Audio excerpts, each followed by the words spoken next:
my partner Hector and I have been together almost 2 years, so it's still like a new relationship. When we decided that we wanted to be together, we were like, this relationship is going to be different than any other relationship we've had. And I'm telling you, because of our intention, because of this dedication and commitment to entering into and creating a relationship of intention, we've intended that it's going to be a relationship of growth. It's going to be a relationship of accountability. Welcome to this week's episode of The Dude Therapist. We have Robin Ducharme on, who is the founder, creator of Real Love Ready. I have been following this company for so many years. I don't know how many emails I've sent of saying thank you, or just the wonder that you guys have created in the space of love and relationships and connection. And to me, it's just super exciting to be able to speak to you and to see the growth and the different avenues you have created for the conversation of love. So before we get into that, Robin, could you introduce yourself a little bit if people don't know who you are? Because all it is Real Love Ready, not by Robin, but you have to go and find and dig through their website to actually know who is behind the genius of Real Love Ready. I really appreciate this, Eli. Thank you for having me. It's so nice to meet you. And I know it has been a while. My team, Maya in particular, our communications manager, is like, Robin, Eli is going to have you, you're going to be on The Dude. I'm like, so all week, like for the last couple of weeks, I'm like, I'm going on The Dude, going to meet The Dude. And I love it, right? Like I used to say dude a lot when I was a teenager, and now it's like, I'm meeting The Dude. So this is fantastic. You know, my daughter says that now a lot because of Bluey. There's an episode where it goes, dude. Now she looks at me, she's 7, she goes, dude, what's up, dude? And you know what? You know what's really funny? I've got 2 teenagers. They don't say dude a lot, but come on, we got to bring it back. I like that your daughter's doing that. Yeah. So my name's Robin Ducharme, and I started Real Love Ready in 2019. And it started out as a conference, a summit. And what I wanted to do was bring together the world's leading people to teach us how to love better. And so I created this event called In Bloom. And every year in Vancouver, we come together, hundreds and hundreds of people from, everywhere in the world, online and in person. And we learn from the best teachers. And it's turned into also, it's expanded into our podcast, Let's Talk Love. I've just written a book that's going to be released in April called Real Love Ready. And we're going to build a course, and it's all growing, Eli, as we do. I was watching the show Shrinking yesterday. Shrinking, you know that show? It's about right? Come on. If it's the third season and you ruin something, I don't know if we could be friends. You know what Harrison Ford said? He said, please tell me. If you are not growing, you're not living. Drop the mic. Drop the mic. I was like, I looked at Hector, my partner. I was like, oh, there was a lot of learnings in that episode too about Parkinson's. But I believe that, I think when it comes to love, when it comes to our relationships, there's nothing more important in this world than the people that we have around us and the relationships that we have, that we cultivate. And if we're not cultivating those relationships, then what really are we doing here? Yeah. I'm so glad we're talking about this. Is my favorite thing to talk about is love and our relationships. I mean, you're doing the same work I am, Eli. We're in the same boat. Yeah. And I am a relationship specialist, soon to be considered expert with a book coming out myself. Yes. I don't know. So I deal with relationships and couples every single day.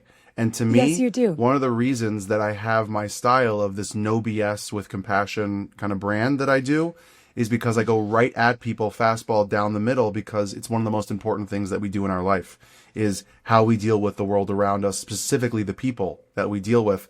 And I heard years ago, I forgot who said it, that if you stop growing, it's like going on a backwards escalator. You're just going to end up going down, right? If you don't keep fighting to crawl every step up towards a goal, towards something, if you don't keep growing, you keep fighting that escalator. But if you stop, it just right back to the bottom. So we have to really consistently fight. What pushed you to write a book? Because you have the summit, you have the podcast. Is the book a compilation of the things that you've learned? That's or it. interviews That is exactly like Tim Ferriss, or is it that's exactly what it is. Actually, it's my learnings over the past 6 years. We've had hundreds of guests, and I've read all the books. Like, I've read a lot of the books. I haven't read yours yet, but I will. It's not out yet, so don't worry. I'll send you a copy. No, I know, but I can't wait to read it. And distilling all of the key learnings that applied to my life, and really how I've applied them, and how my life has transformed because of it. It absolutely has, unequivocally. And I do share my personal story about learning these love lessons. I really wholeheartedly believe that life is a school of love. We are here as human beings in this experience. We're spiritual beings having a human experience. And what that means is that we're surrounded by people of souls, in the same boat. We're all in the same school, and we're here to learn how to love better. And it's something that we all struggle with. There's not a human on this earth that doesn't struggle with love, because on the opposite of that is fear. And how do you learn practices, daily practices, and making choices that are more love driven compared to fear driven? Because we live in a world that it's fear mongering. You look on the news, it's divisive, and that's not love. Love is about connection. Love is about coming together. Love is about finding common ground, finding a bridge, communication. It's about being curious. It's about being more open. It's about being less judgmental. Judgment is not love. Okay. But we're not Jesus. We're not Buddha. I aspire to be, but I'm not that. But how can I love better in very, very real, tangible ways? Yeah. So that's what you're doing. You're helping people do that. I mean, we all want to connect. We all want to have good relationships. I've got 3 children to raise, and I want them to be loving, kind citizens of the world. And how do I do that? I have to model that to my best ability. Yeah. So it's all the things, Eli. It's a big task, but I think we all have a responsibility to get there. We're adults living in this world. We've got children to raise and to be good citizens and good people. And it comes down to being open and learning and growing and practicing and not being afraid to fail, because we're going to fail every day at this, but we just keep getting back up and keep trying. I love that. And this is the heart of what I do every day. And so I'm really excited to ask you some of the questions and some of the things that the back and forth, what you talk about, and you really frame a lot of amazing conversations around relationships from across the world, different aspects, different people. Is there a global struggle? What is the global struggle with connection that you see today that maybe you can enlighten us on, and some of the things that are shifting to combat that struggle? One of the greatest things that I see, even just around my own life, is this collective conversation around change, around connection. I'm surrounded by, and you are too in your work, Eli, you're surrounded by people that you work with, your colleagues, therapists, teachers of love and relationships, who are on a mission to help us raise our consciousness. And you know what that means? That means that we are living from a place of love. And I know that sounds altruistic, but actually it's possible. When you look in the world, a global scale, we are surrounded by a lot of people, leaders, governments, whatever it is, that are actually trying to really play out this story of fear and divisiveness and power over. That's not what love is, right? But I think where it starts, how we make the change, how I look at it, is we have to start within. We have to start with ourselves. We have to start with how we are governing our own selves and our families, our homes. How are we actually treating each other within the 4 walls of our homes? How are we having our partner? How are we actually relating to our spouses, our partners? How are we talking to our children? Are we teaching our children that we are fallible just as everybody is, we make mistakes on a regular basis, but we are okay to say sorry. I really messed up. Like, holy cow, can you believe I just did that? Like, I'm so sorry that I hurt you in that way.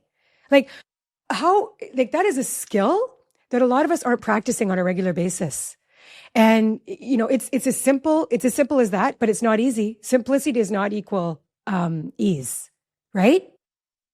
So it's having the courage to have hard conversations. It's having the discipline to be like, I can do better and I'm going to do better. And right? Yeah. So I think, Eli, what are you seeing in your practice? We're struggling to connect, right? Yeah. And so we're looking for ways to do this. And people want to be better, right? Mm-hmm. Yeah. We're not walking around going, what I see a little more is, yes, people are struggling to make connections, but even the people who are in connections are struggling to focus on them and be present in them due to life and stress in ways that we were never taught or trained to handle. Whether it's, I'm pulled away because of technology, I'm pulled away because of kids, I'm pulled away because of social media, and I'm scrolling. I'm pulled away because I have to take care of my parents. I'm pulled away because maybe there are other options that I didn't think could be, or I'm doubting, and now I'm wondering, and I'm just not present with you and the success or the goals or maybe things have changed, right? So I feel a lot of distraction is what gets in the way of connection in what I'm seeing with couples, especially with kids, especially with life and things going on, is that this disconnect of presence and really looking at your person and going, oh, you're that for me. You're that calm. You're that. I haven't been seeing it or looking for it, or I haven't been noticing it or paying attention to it because I'm focusing on other things and I'm distracted, not really being in that moment. So I see the connection thing a lot, but to me, it's more of the idea of being present that really hits a lot of people. And boy, are you right. Like in the last year and a half, I would say, maybe it's been 2, but anyways, pretty recent. I'm 48 and a half. And I would say that it's only now, Eli, as an adult woman in my late 40s, that I could say that I am more present in my life than I've ever been before. Mm. And it's a wonderful thing to say. It took a lot of things. Like I stopped drinking alcohol over a year ago. I'm telling you, that transformed my life. 360. Alcohol was taking me out of my body. It was taking me out of my mind. Like I wasn't able to be like, I'm here now. It's like that drug of choice that I was consuming was not great for me. It was not a medicine anymore. Like maybe I was using it to help other things in my life, but it was starting to actually be a bad thing compared to a good thing. Whatever, I'm not here to talk about anybody else stopping drinking. I'm talking about for me. And I'm also I don't know what it is. All I can say is that I have peace. I have inner peace more than I've ever had before. I'm way more present. I'm so much more intentional with my time. I put away my phone. My ringer is always off. Like Eli, my ringer is always off. And that's not to say that I'm not receiving emails and text messages all day long, because I am. But I'm not looking at my phone all the time because I'm working. I'm on my computer and I'm not, sometimes I'll get lost on Instagram like we all do. But I'm saying, like, if I'm having dinner with my partner, our phones are off. There's just certain practices, Yeah. And that I'm actually intentional of. You use that word intention. And to me, that is something that I very much love as a power, small habit that makes such big impact that it creates this environment of being able to do what we mean to do and how we do it, so that people know that we mean it. So I started doing this thing actually with my wife, that when I come out from my office and I go into the kitchen or wherever she is, I go, oh, look, it's my wife, as like a way to just show hey, look who it is. It's intentional. It's purposeful. It's to show her, I see you. It's so nice to see you, even though we see each other every day and we work from home. It's like, oh, look who it is. It's the lady of the hour. It's like, it's my purpose, my person, and my focus. And years ago, someone said to me, I give you the biggest blessing is that you should have inner peace and clarity in life. Because when you have those things, especially in your relationships, when you have clarity that this is who I want to be with, this is what I want to choose, these are the values that I want to surround myself with, and I'm not filled with noise of what I should or what people think or how I should do it, but I know, I have clarity that this is the thing that I am looking for and need in my life. It goes in hand with this idea of peace. I'm at peace because I know, I understand, I'm there. And with intentionality, you're doing it in line with that. We don't have phones at the dinner table with my kids. No. We put it on the side. Good. The only time is when we're video chatting with my parents who live on the East Coast and I'm on the West Coast. Other than that, we started doing these things with intention, showing up in certain ways, playing with the kids. It just creates this environment of, I know I have you and you are here and what you are doing matters and who you are matters because it is purposeful. And it has that like flavor of a focus that people deserve, and then they feel it. They really feel that. I want to talk to the parents listening right now. If you love your partner but feel like after kids, everything got harder, it's not your fault. It's actually pretty normal. I wrote a book from I do to we do because couples don't get warned about the resentment, the invisible workload, the fights that escalate way too fast, and the disconnect that sneaks in. The book is part real life, part therapist brain with tools to fight better, reconnect deeper, and actually feel like a team again. Because parenting should feel like us versus the chaos, not me versus you. From I Do to We Do is available now. Order at eliweinsteinlcsw.com. They really feel it. When you said, Eli, clarity, something that so my partner Hector and I have been together almost 2 years. So it's still like a new relationship, right? But when we decided that we wanted to be together, we were like, this relationship is going to be different than any other relationship we've had. And I'm telling you, because of our intention, because of this dedication and commitment to entering into and creating a relationship of intention, we've intended that it's going to be a relationship of growth. It's going to be a relationship of accountability. I'm going to be accountable to my growth and my change because I want that. I want to grow in this life. I want to learn. I want to get better and be better. That's my life trajectory. And we're keeping things clear between us. And what does that mean? That clarity between us means that if there's anything that we need to talk about, if there's something bothering me or him, or if we have to have a hard conversation, it's like we're going to make every effort as soon as possible. We don't live in the same home, and we're both raising our kids at different, in our homes, but we are going to make every effort to have that conversation, like as soon as we can, right? To keep our communication clear, no resentments. If there's anger, if there's frustration, if there's questioning, we're going to do what we can to keep it clear. And there's a whole chapter in my book dedicated to forgiveness. We're not talking about forgiveness enough and how very vital it is to our well-being and the relationships that we have. Because if we are walking around with resentment, anger, shame, forgiveness towards ourselves for the stuff that we are carrying, the pain, the mistakes that we've made. It's time to let these things go. And I'm not saying that this is like forgetting. This forgiveness is not about like dismissing, forgetting, or saying that this person. The whole chapter is all about like clearing yourself so that you can walk into your future being your present clear. Like clarity in all its it gives us power, Yeah. It really, really does. Because if we're carrying stuff, we're lost in the past or we're staying stuck. We're stuck. Yeah. Years ago, I had a professor who said that when you are not forgiving yourself, not letting go, not moving on, I'll do it for anyone who's watching, but if you're listening, I'll explain. It's like a fish hook that pulls you right back into the position you used to be. So sometimes pulling the fish hook out is just snipping it. It's just quick, easy. Sometimes it's an easy letting go, but sometimes it's stuck in there real good and you got to pull it out, and it will leave a wound. It will leave something, but the scar will heal.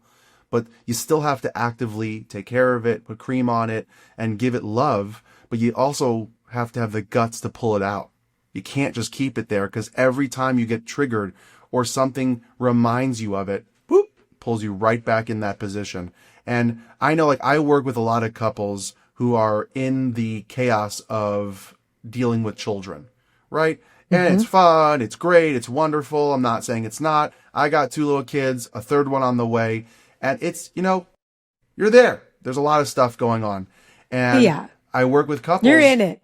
Especially moms who are stuck in the postpartum part of that state of life.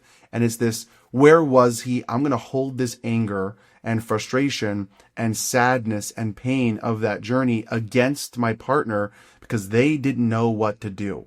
Guess what? No one does. No one knows what to do.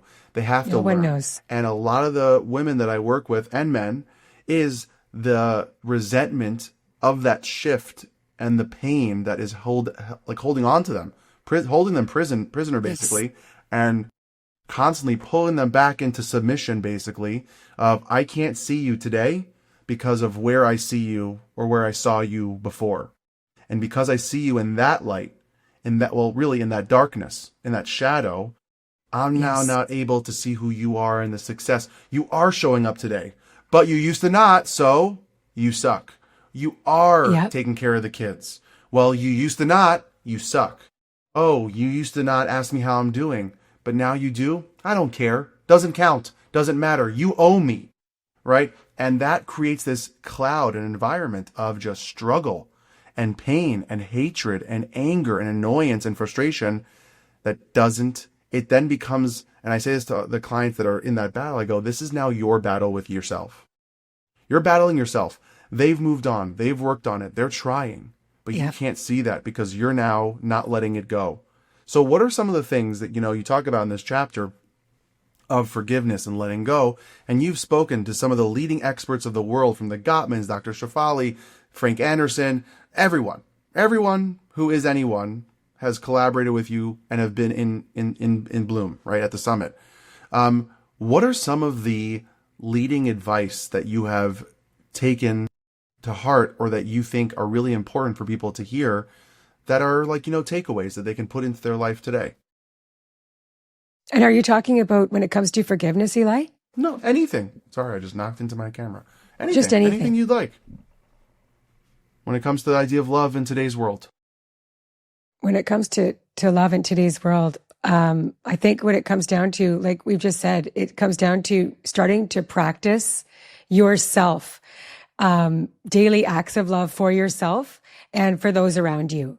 Mm-hmm. And what is that? And just all those practices, all those small habits are going to turn into a new way of being. So that does come down to living in the present. And what you just referred to with clients that are going through it, and one person's like living in resentment and anger and all this stuff around the past, how her partner was not showing up for her.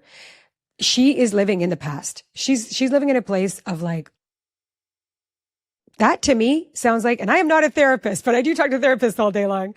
That to me sounds like there's like vulnerability that needs to be shared. Like I think about Dr. Sue Johnson's work and how, like, hold me tight.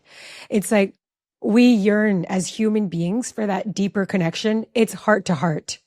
So in that, like, when I think about, like, if I was to work with that couple and be like, let's sit down here and connect heart to heart.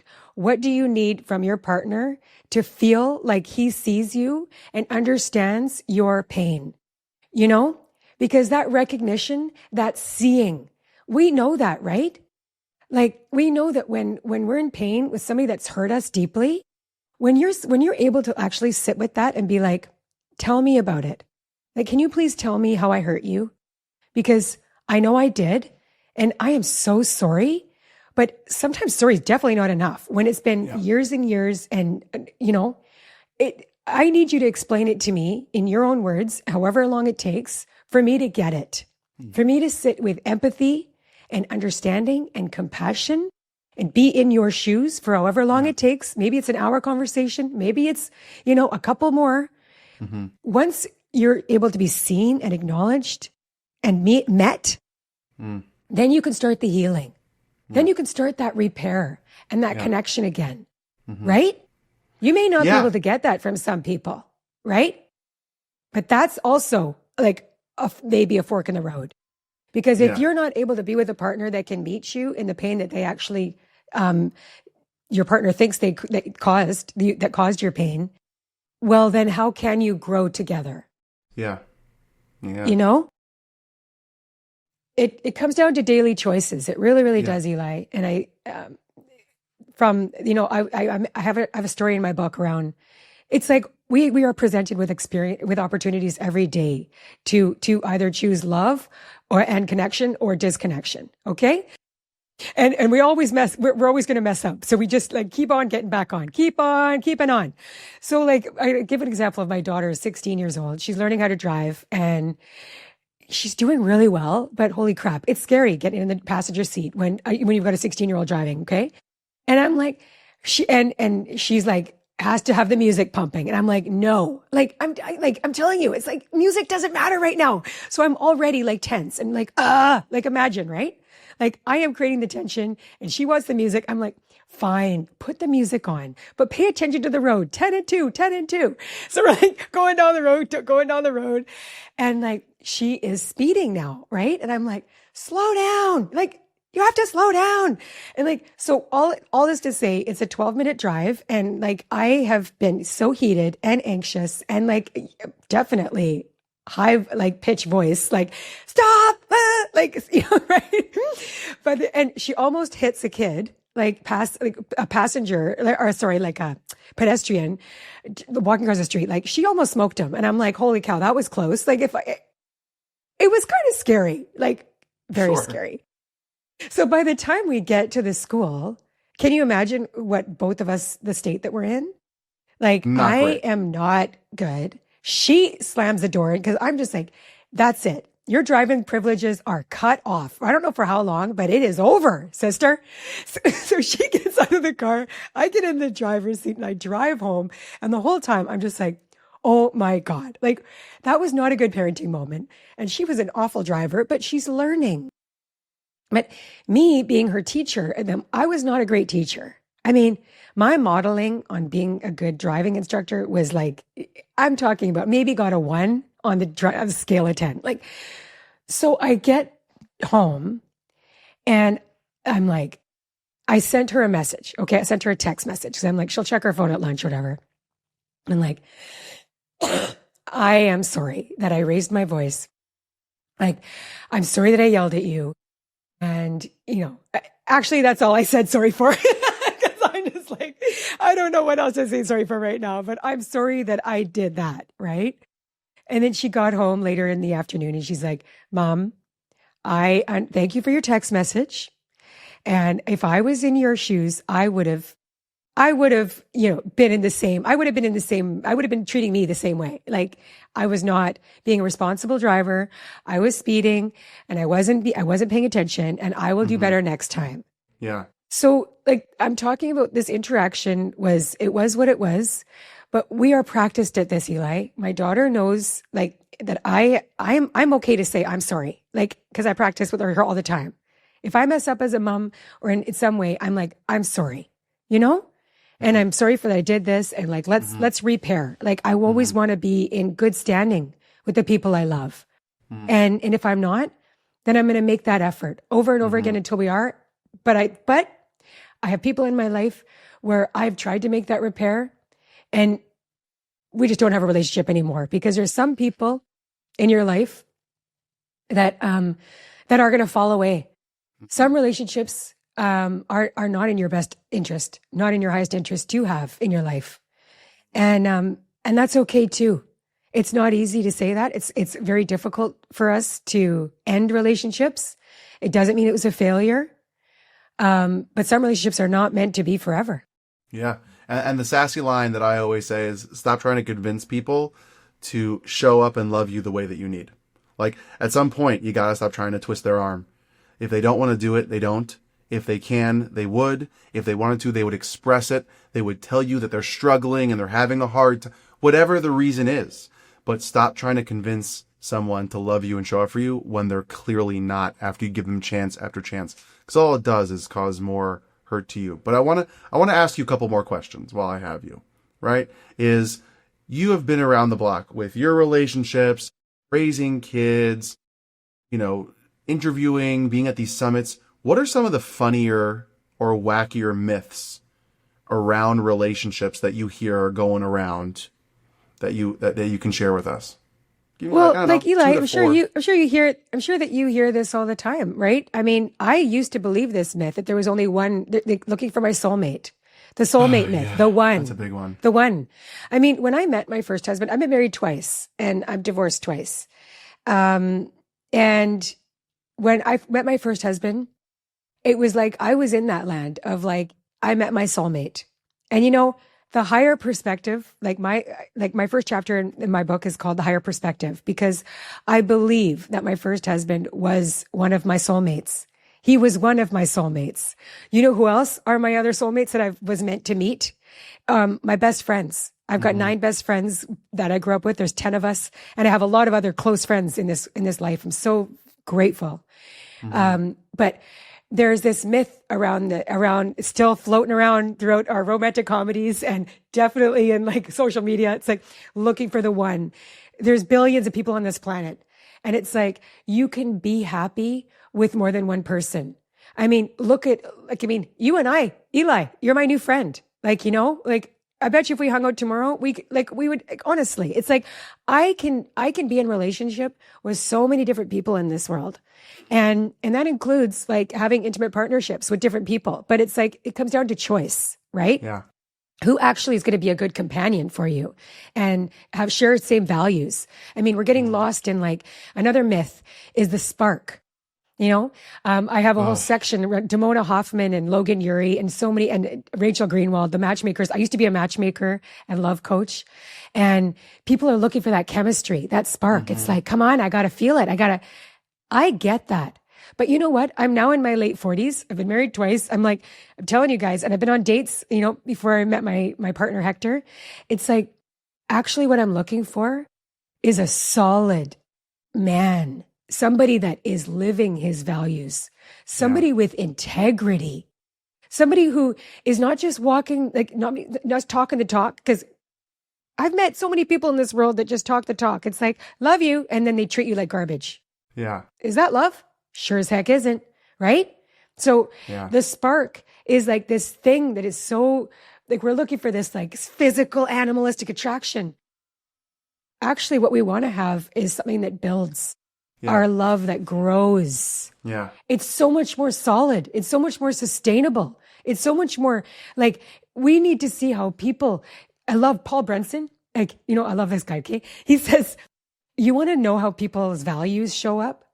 Ask them what they're doing or hang out with them on the weekends and after work, because that's going to really tell you where their values lie or how they're spending, right? Like if they say they value their family, are they actually connected to their family on their weekends or when they're not working? Okay. Yeah. Like what are their relationships truly like in life? Yeah. Like if you value your children and being a great parent, how are you showing up for your children? Yeah. How is that value being demonstrated in that person's life? Yeah. So that's what we talk about, chemistry and the spark. And the other myth that Esther Perel, she is famous for this. And that woman is so gifted as a teacher of love and relationships, because she speaks like 8 or 9 languages. She's seen how people live across the world, across the globe. Yeah. And we're in this society that is putting way too much pressure on one person to be our be all and end all. That's not the way it's meant to be. We're not meant to be, we're not meant to put the onus on one person, our partners, to be our everything. That's too much to put on one person. It's too much weight, too much responsibility. It's like, first of all, I'm responsible for myself. I'm an adult, like I am responsible for my own well-being. And when I'm in this partnership with this man, yes, I mean, I am here to love him and I'm going to care for him to the best of my ability, but I'm not his parent. That's for sure. And same goes for, I'm also not his therapist, but I'm here to listen and I'm here to offer my advice and my guidance if he wants it. But I'm not here to give it to him without him. You know what I mean? That requires consent. I know we're not. Yeah. There are muddy waters there. But, you know, I'm not here. Like, I do consider Hector to be one of my best friends in the whole world. But I also have other friends and I want him to lean on other people, his friends too. Yeah. So that we can also have like a divide, you know, like I want to have, it's like we want to have the closeness, but also the separation so that we can come together and then have like be independent and then be together. Like all of this is like a growing, moving, changing, evolving. Like one person is not meant to be everything for you. 100%. The concept is called interdependence, where you have individuality and dependence on each other, but it waxes and wanes, and you can have your date night with your friends and go on a date with your dude, and you can hang out here and do this and do that, and you have your hobbies and you also have each other. And the idea, I see this so often. I'm so glad you brought it up with the spark, and I don't feel it. And that's like a whole podcast to itself and a whole rant that, you know, but the idea that you did touch on that I work on with a lot of couples is the filling the cup, right? The one person, if you put that on someone's shoulders to carry all of that weight, to do everything and anything for you, they will fail and you will be disappointed. And then you will build resentment because they can't. I know this, and I make a joke with my wife all the time. My wife is not always so interested in like documentaries and intellectual conversations. She's very smart. She doesn't like it. It doesn't get her going. It's not one of her joys. It is for me. I have a few friends that like those are the things we talk about more philosophical conversations, books that we read, you know, but I'm not also into beach reads like my wife is. Big whoop. She can still tell me about it. But you know, everyone has to have pieces of themselves that are shareable with other things and other people that are not just their partner. My wife and I, we fill our cups in the ways that we need, that we require from each other, but we know that to begin with. And there's something that I do with a lot of couples called import-export list, where you sit down when you're dating or in the beginning of a relationship, and it's not too late to do it when you're in the thick of it, and later on in the relationship to discuss what are the things that you want to bring to the table into our unit, and what are the things you don't, are not your interest. What do you export? What are the values that you bring? And what are the values you don't care about? What are the family cultures, religious cultures that you want to bring in? And what are the things from your family that you had enough of, that you want to get rid of? And you put them on a list. You do it in pencil so you can always erase it. My wife and I, we go through it every anniversary. What worked for us 11 years ago is not going to work for us today. We have to adjust. We have to constantly be changing that list. 0 kids, 1 kid, 2 kid, now 3rd kid in the way. Living in New York. Now we live in Las Vegas. Different place to live, different access to things. Now we can actually do more fun things. It doesn't take 17 hours to get there for only 8 miles of driving, right? So that changes your context, changes the list. Your life changes with you, so your list needs to change too. So it's just a constant intentionality and reassessing of the relationship and the things you provide. As you get older, you know, maybe you want to do certain things together that you didn't want to do before, or vice versa. You don't want to do them anymore. And I tell us, you don't have to watch the same TV shows, and you don't have to like all the same things to have a beautiful, amazing relationship. You just got to fill the cup up in the right way that only you can for this person. That is the beauty of the relationship. My wife can only fill me up in the way that she does. No one else can fill me up the way she does. She's not the one person, though. She's a litany of people that fill my cup, that are my community, that are my circle, that are my people, whatever, my crew, whatever you want to call them. But they are there all to work together to create this beautiful cup that is filled for me. And that is something that we have to search for, fight for, grow for, work on, figure out, all those wonderful things. And that's what you're doing. And, you know, to wrap up, and the last question I really want to ask you, because we could talk for hours about this because we're both very passionate about it. What are some of the things you want? Give me a little like breakdown of why should someone buy your book? Tell me about the book and where can people find it? and what's going on in Real Love Ready, and what are some of the things that you can share with us? Well, thank you so much, Eli. My book is called Real Love Ready, which also happens to be the name of my company, Real Love Ready. And it's a guide to relational literacy. And so what does relational literacy really mean? The way I see it is that it's a language on and a new way of thinking about how, and it's like a whole framework around how we can love better, how we can love well, how can we relate and have relationships well with people around us, not just our intimate partners, our children, our family, our friends, our colleagues, in our workplace.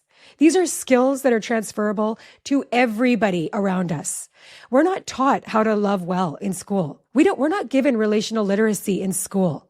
And it's funny because I do know quite a few practitioners like yourself. Like, for instance, Dr. Alexandra Solomon, she teaches Marriage 101 at Northwestern University. Right. Dr. Stan Tatkin, he's a teacher at university level. They're teaching these courses, but I'm saying this is not everywhere. So that's my book really endeavors to give us real skills for how to be better in relationship. And it's a culmination of all the learnings of all the, like many, many experts that I've interviewed over the last 6 years and worked with, so that we can be practical about it and get better. And every year we host an in-person summit called In Bloom in Vancouver. And I bring in relationship experts from around the world. We come together to learn for 3 days. And it's amazing. People leave there transformed, Eli. And it's like, even if you take away 1 or 2 new insights that you can bring into your life, like my cousins come every year and they're like, Robin, our marriages have transformed. I'm like, of course they have. Like, because you are present and you are actually willing to do the work, the inner work and the outer work to take steps to improve your relationship, improve your marriage. You're both on board. You can do that. If you both have a willingness and a curiosity and you're willing to learn and grow together, it can, of course it can happen. Mm-hmm. And, so the book is coming out, and I hope if anybody wants to join In Bloom, you can join online from anywhere around the world. And, so we're always learning and growing together. That's the beauty of this, and I'm bringing people like Eli, like we're friends now. And it's like anything we can do to come together and do this as a collective, that's how the needle moves. I agree. It moves in community. I love that. Well, thank you so much for being on here. And honestly, as a relationship therapist and as someone who is in the thick of, the book stuff and all the stuff that you do so well, I really appreciate the work and the ability that you give people to share their knowledge. That's one. And two, also for people to hear the knowledge in an accessible way, because we all deserve it and we all need it. So we got to learn it, and it has to be learned from somewhere. So might as well get it from the source, which is the people that you have on. So I really appreciate all that you do, and yourself putting together a book is we can have 3 episodes on that about how hard that is and the journey that is. But I really appreciate the work that you do, and thank you so much for being on the show today. Thank you for having me. It's been an honor. Thank you. Follow now on Apple Podcasts, Spotify, and finally, see me on YouTube.